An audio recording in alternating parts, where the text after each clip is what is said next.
Buenas tardes, queridos televidentes, sean todos bienvenidos a su noticiero favorito, Historiasamente Historias. Les saludo yo, su presentador Alan. Y ahora continuemos con las noticias, porque vaya, que estamos repletos de ellas día a día.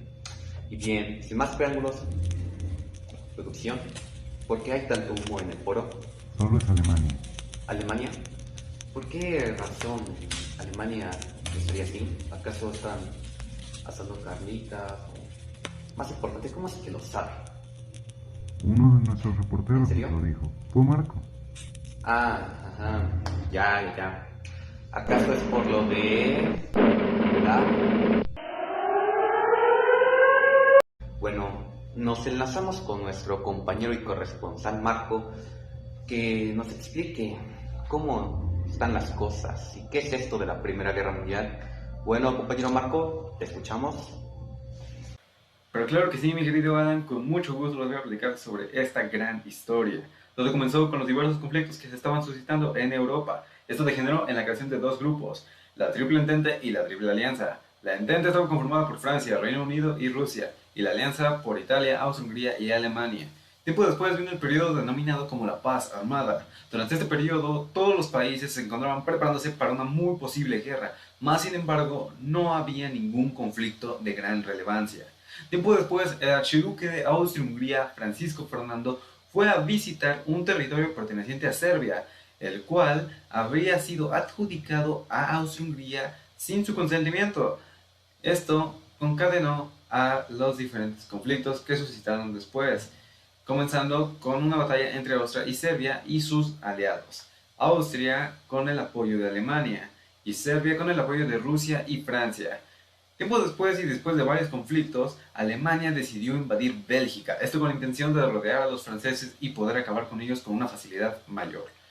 Pero esto no le gustó a Reino Unido, pues Bélgica era un país neutral que se negó a permitir el paso de los alemanes, lo cual introdujo a Reino Unido a la batalla contra Alemania.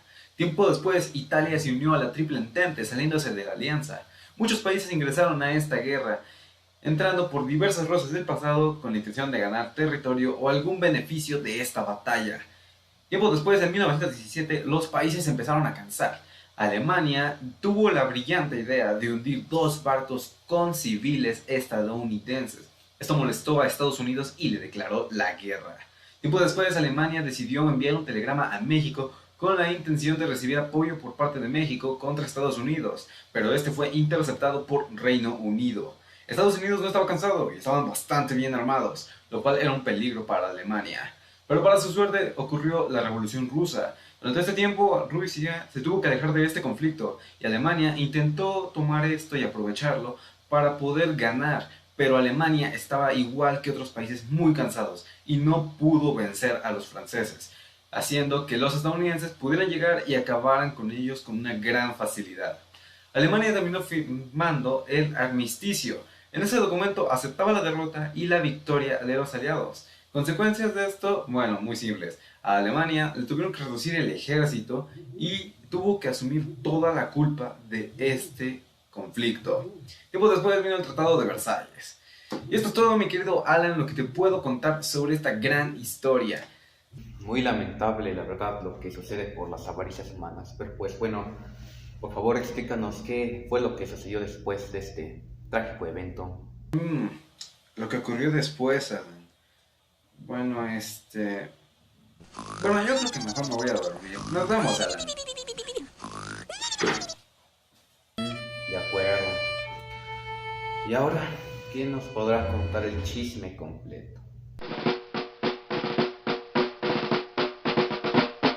Oh, Alan, ¿sabes qué? No te preocupes. Yo te voy a seguir enseñando. Aunque tenga algo de sueño, pero no te preocupes, te voy a enseñar.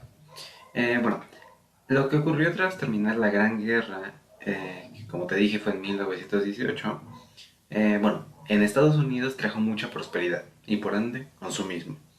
Tras esto la gente se empezó a dejar llevar por la felicidad y creían que todo iba a estar muy bien, pero no. El 24 de octubre de 1929 la bolsa cayó y a esto se le conoce como la Gran Depresión, al menos por parte de Estados Unidos. Pero bueno, pasamos a Rusia. En Rusia, Stalin buscaba el socialismo y por ende una dictadura. Buscaba industrializar su país y concretar el socialismo, lo que Stalin consideraba como lo mejor para su país. En Italia Italia se encontraba debilitado debido a las huelgas por la expropiación de tierras hacia obreros. En eso llegó Benito Mussolini, el cual generó el Partido Nacionalista de Derecha, el cual prácticamente fue un grupo fascista. Pero bien, pasemos a Alemania, el actor principal de el siguiente acto. En Alemania, en 1933, a través de la intimidación, la demagogia y aprovechando la ira de Alemania por la derrota que tuvo y por los castigos que le impusieron, Hitler subió al poder el 30 de enero de 1933. Tiempo después, su dictadura se postuló firmemente y se volvió el Führer. Además, hay que aclarar que escribió un libro nombrado como Mi lucha.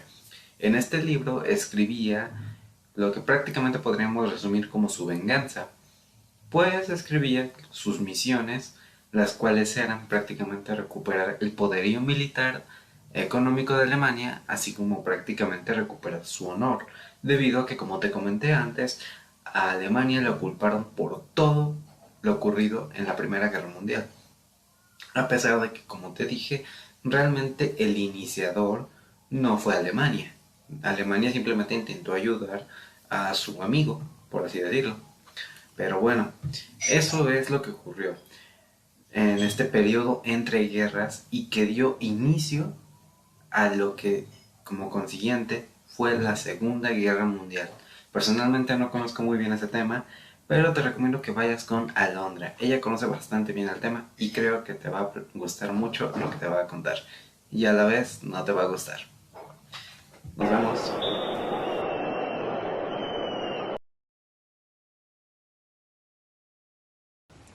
Buenos días, mi querido corresponsal. Los Juegos Olímpicos de Berlín representaron una propaganda nazi. Estos promovían una nueva Alemania, mientras por otro lado estaban enmascarando los abusos que estaban cometiendo contra los judíos y los romaníes. Los habitantes de Estados Unidos y Europa pidieron que se boicotearan las Olimpiadas, debido a que más tarde se conocerían como abusos contra los derechos humanos. Este plan fracasó y al final Alemania consiguió que las 49 naciones que habían enviado equipos a los Juegos Olímpicos validaran el régimen de Hitler. Y ahora con esto terminamos el medio tiempo, así que pasamos al segundo round. Y para esto nos enlazamos con nuestra corresponsal Alondra, que nos explicará la Segunda Guerra Mundial. Alondra, te escuchamos.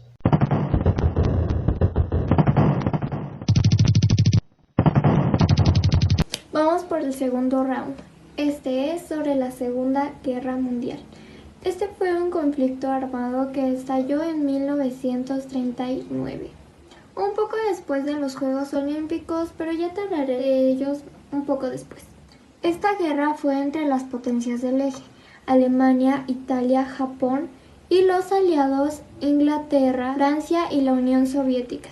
Un poco después, en 1941, a ellos se les unió Estados Unidos. ¿Pero por qué surgió esta guerra? Eso es lo que yo te voy a contar.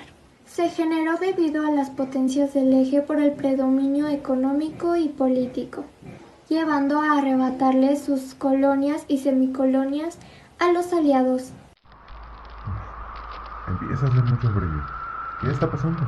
Revisen la calefacción. Me temo que no es la calefacción, ni mucho menos es el clima. Tan solo son las vibras de la Guerra Fría. Así que abríguense bien, porque esto les va a erizar la piel.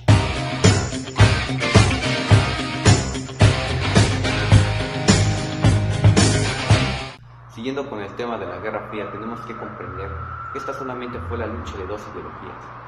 ¿De quiénes? De dos grandes potencias, las que quedaron después de la Segunda Guerra Mundial como las principales.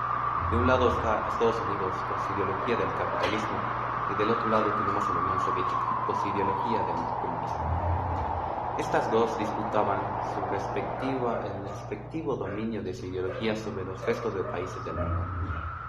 Pues esto se reafirmó más en 1947 con la proclamación de Estados Unidos del Plan Marshall, en el cual ayudaba a los países europeos para su reconstrucción después de la Segunda Guerra Mundial.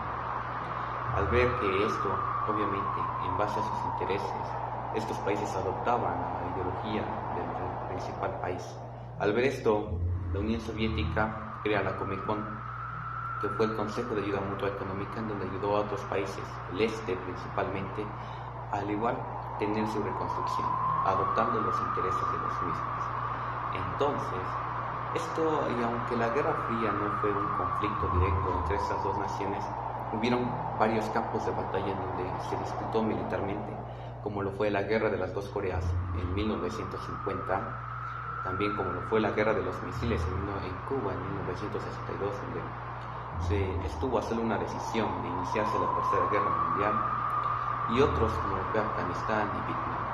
Bueno, también hubo otros aspectos más tecnológicos como lo fue la carrera espacial, en la cual la Unión Soviética dio el primer paso mandando al primer satélite, que fue el Sputnik, el primer perro y el hombre que duró más tiempo en el espacio.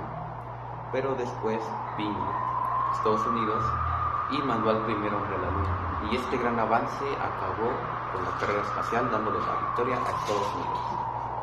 Entonces ya después de ahí, en 1989 llega la gran crisis económica de la Unión Soviética, en la cual esta tenía poca democracia y tenía un gran retraso económico, pues esto del comunismo no le estaba funcionando. En 1991, gracias a las grandes crisis económicas que enfrentaba la Unión Soviética, los líderes de las 15 repúblicas y el principal líder de la Unión Soviética, Gorbachev, deciden hacer las negociaciones necesarias para acabar y disminuir con la Unión Soviética, que finalmente cae en el mismo año, 1991, y que marca el fin de la Guerra Fría.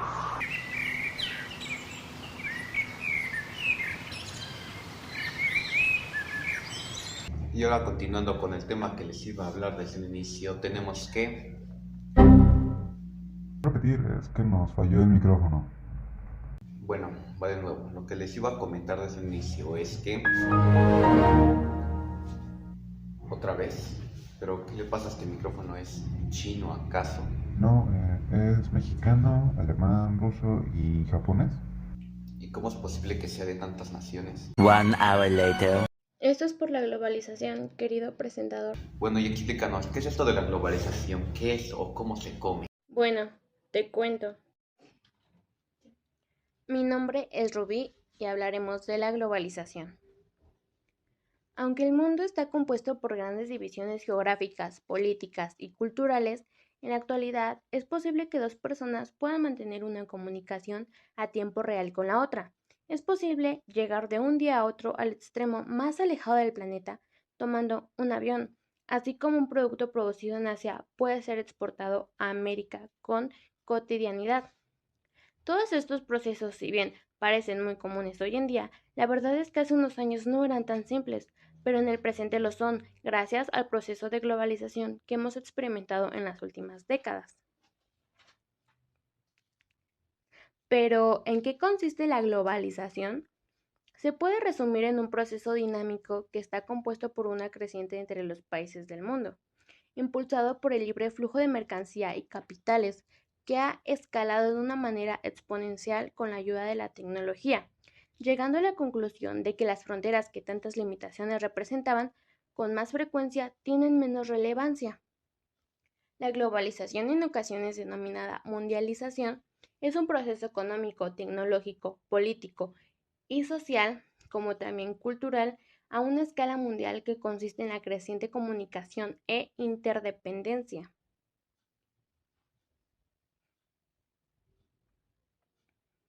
Algunas de sus características son las siguientes: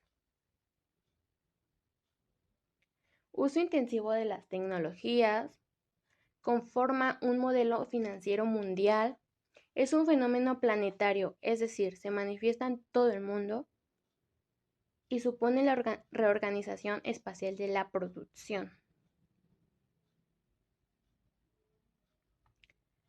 La globalización económica puede ser vista como un fenómeno económico, refiriéndose a un proceso creciente, especialmente a través del comercio y los flujos financieros de los países alrededor del mundo, que en las últimas décadas ha experimentado una serie de intercambios relevantes.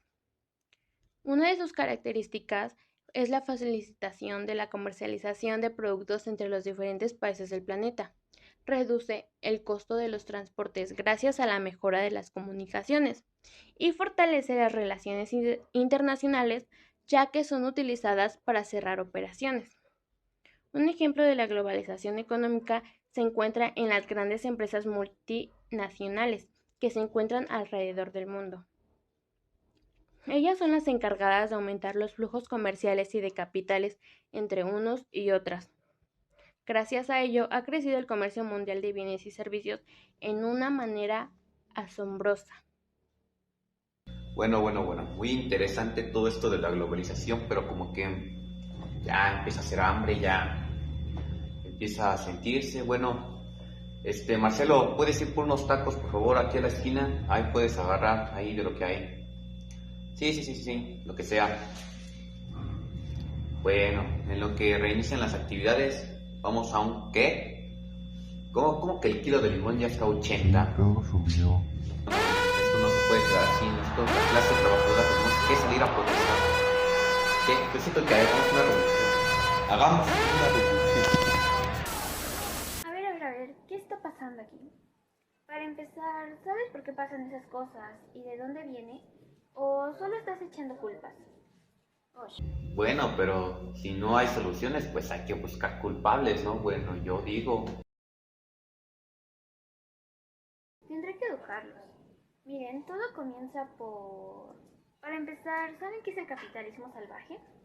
Para tener un mejor contexto de lo que se refiere al capitalismo salvaje, daremos un paseo por la historia.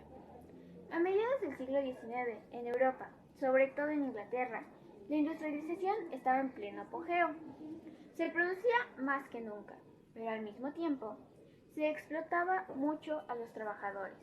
Laboraban jornadas de 14 a 16 horas diarias, con un salario pésimo, trabajo infantil y las fábricas provocaban mucha contaminación. Y ocurrían accidentes frecuentemente. Los trabajadores no tenían seguridad médica y mucho menos vacaciones. Mientras pasaba todo esto, el dueño se enriquecía. Pero se preguntarán, ¿cómo fue que llegamos a esto y en qué momento sucedió? Para que ocurriera esto, la sociedad pasó por varias etapas. Comenzamos con el comunismo primitivo. En esta época, los bienes escaseaban. Todos los que eran capaces de trabajar lo hacían, y todos los miembros de la comunidad se repartían los ingresos según sus necesidades. Y en estos tiempos se desarrolló la agricultura. 2. El esclavismo. Fue la primera vez en que se dividieron clases sociales, y algunas personas eran esclavos de otras personas. Se creó una creencia en la que los reyes y los sacerdotes contaban con un poder divino. Por lo tanto, merecían más. Feudalismo. Los trabajadores ya no son esclavos, ahora son siervos. Deben pagar tributos a sus dueños. Toman poder los burgueses o los burgos. Ellos comienzan a ganar dinero y crean empresas para financiar negocios. Al dinero se le llama capital. Y por fin llegamos al capitalismo. Capitalismo. Los que gobiernan son los dueños del capital. La industrialización trae un desarrollo tecnológico e industrial. Muchos granjeros y campesinos quedan en pobreza por lo mismo y emigran a otras ciudades para trabajar en fábricas. Un personaje importante en la historia es Adam Smith. Se podría considerar como uno de los fundadores del capitalismo, pero él no se consideraba así, más bien como un pensador en relaciones productivas de la sociedad, pero en realidad fue un economista que defendía el capitalismo, por eso se llevó el título del fundador intelectual del capitalismo. Las características del capitalismo son: las tierras, herramientas, fábricas y medios de producción no están en manos del Estado, son propiedad privada. Todo mundo tiene derecho a comprar y vender lo que le apetezca. Cualquiera puede empezar un negocio, asumiendo riesgos y obteniendo beneficios del mismo. El capitalismo parece perfecto, pero no es así. ¿Por qué? Por la plusvalía. Para entender mejor, pongamos un ejemplo. Dos personas colaboran para producir un producto. Uno pone el trabajo y el otro pone el capital. Al final el costo fue de 10 pesos y lo venden en 15. Esos 5 pesos extras son la plusvalía y retornan al capitalista, y la persona que trabajó no obtiene nada. Y esto provoca el enriquecimiento del capitalista y el empobrecimiento del trabajador. Una parte negativa y contradictoria del capitalismo es que si hay tanta gente pobre, ¿quién va a comprar lo que se produzca? ¿Y cómo va a crecer la economía? Y el otro punto negativo es que los recursos del planeta son limitados y se crea una contaminación terrible con las empresas. Por lo tanto, podemos concluir que el capitalismo salvaje crea monopolios y controla el mercado, generando mucha contaminación y desigualdad social. Las pocas personas ricas se vuelven más ricas y las personas pobres se vuelven cada vez más pobres. ¿Entendiste? ¿En serio? Eso es nuevo. ¿Y tú? ¿Qué opinas del capitalismo? ¿Estás a favor o en contra? Bueno, yo me voy. Muy interesante lo que acabas de decir, pero bueno, prosigamos con lo que les quería ahora sí decir desde el inicio de este programa. Y ha sido todo lo que ha acontecido desde aquel trágico incidente que se recuerda, aquel que sucedió el 11 de septiembre del año 2001 y que dio el inicio a uno de los conflictos bélicos más sobresalientes del milenio. Y ha sido la guerra contra el terrorismo del Medio Oriente, el cual desencadenó a Estados Unidos a la respuesta de los ataques terroristas que sufrió, en venganza de ellos. Pero bueno, ¿qué más hubo aparte de esto? Trágicos otros incidentes aeroespaciales, como lo vemos con el Columbia en el 2003, su desintegración gracias a un error que éste sufrió. Aparte también tenemos otros grandes avances tecnológicos, como lo sucedido en 2004 con la salida de Facebook, lo cual ha cambiado drásticamente el rumbo y la vida de todas las personas de la actualidad, pues ahora forma parte de la vida de las mismas. Al igual tenemos otros avances tecnológicos como los sucedidos en el mismo año y en los siguientes con las implantaciones y las más accesibilidades del Internet, como lo han sido las actualizaciones de Google, que ahora han facilitado gran parte de la información al solo alcance de las personas. También otros eventos en el arte, en la remodelación de las culturas mismas que están implantadas en la sociedad. Al igual tenemos otros como lo sucedido en 2008 con la salida del Bitcoin, que cambió drásticamente y ahora lo vemos un paso a la economía mundial. Al igual tenemos otros sucesos muy sobresalientes como en México, como lo ha sido pues el terremoto en 2017 que aún se recuerda, al igual otros catástrofes naturales como el tsunami en 2011 que sacudió a China y que vemos que ha sido el más impactante en la historia de este milenio. Y ahora también en México se recuerda políticamente la salida del PRI y la llegada de Morena, en Estados Unidos el primer presidente afroamericano, la llegada de este COVID-19 en las finales del 2019 en China y que se propagó hasta ahora ser denominada como pandemia. Es algo que desde ese año y hasta la actualidad sigue con nosotros, sigue siendo parte y ha cambiado la vida tal cual la conocemos. Pero bueno, esto ha sido todo por el episodio de hoy de Historias a Mente Historias. Recuerden, yo soy su presentador Alan, así que nos vemos en el siguiente episodio. No olviden seguir tomando las medidas necesarias, seguirse cuidando y nos vemos en el siguiente episodio.